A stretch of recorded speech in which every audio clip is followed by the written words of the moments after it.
விஜயகாந்த் நினைவிடத்தில் கவனத்தை ஈர்த்த சில நிகழ்வுகளின் தொகுப்பை பார்ப்போம்.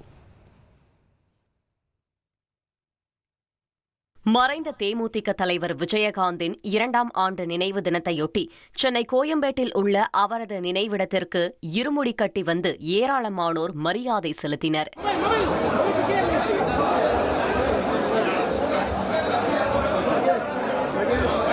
போன வருஷமும் வந்தோம், இப்போ 2வது வருஷம் வரோம். போன வருஷம் நாங்கள் வந்தது, நாங்கள் நினச்சது எல்லாம் நிறைவேறிச்சு. வாழ்க்கையில் வேலை வாய்ப்பு நல்லா கிடைச்சிது, சந்தோஷமாக இருக்கோம். அதனால் திருப்தியாக இருந்தது. அதனால் இப்போ வேண்டிட்டு மறுபடியும் வந்திருக்கிறோம். எல்லாருமே போன வருஷம் வந்தோம், எல்லாருக்குமே திருப்தியாக இருந்தது. அதனால் இந்த வருஷமும் எல்லாரும் மாலை போட்டு இருமுடி கட்டிட்டு வந்திருக்கிறோம். கேப்டனுக்கு வந்து எங்களுக்கு ஆசீர்வாதம் கொடுக்குறாரு.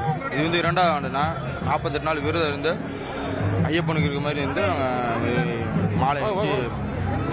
நான் வந்து கார்த்திகை 1ஆம் தேதி மாலை போட்டேன். இன்னைக்கு கூட 41ஆம் நாள் விரதம். முழு மண்டலம், ஒரு மண்டலம் 41 நாள் மண்டலம் முடிச்சு கேப்டனை பார்க்கணும்னு ஆசைப்பட்டேன். அதே மாதிரி 41 நாள் இன்னைக்கு கேப்டனை வந்து தரிசிக்க வந்திருக்கிறேன்.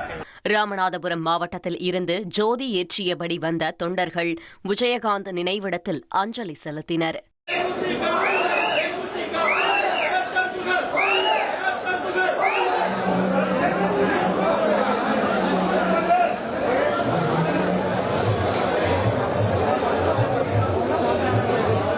விஜயகாந்த் நினைவிடத்தில் ரசிகர்கள் மற்றும் தொண்டர்கள் மொட்டையடித்து முடி காணிக்கை செலுத்தினர். இதனிடையே விஜயகாந்த் நினைவிடத்திற்கு பச்சிளம் குழந்தையை பெற்றோர் அழைத்து வந்த நிலையில் 30 நாளே ஆன அந்த குழந்தைக்கு விஜயராஜ் என பிரேமலதா விஜயகாந்த் பெயரை சூட்டினார்.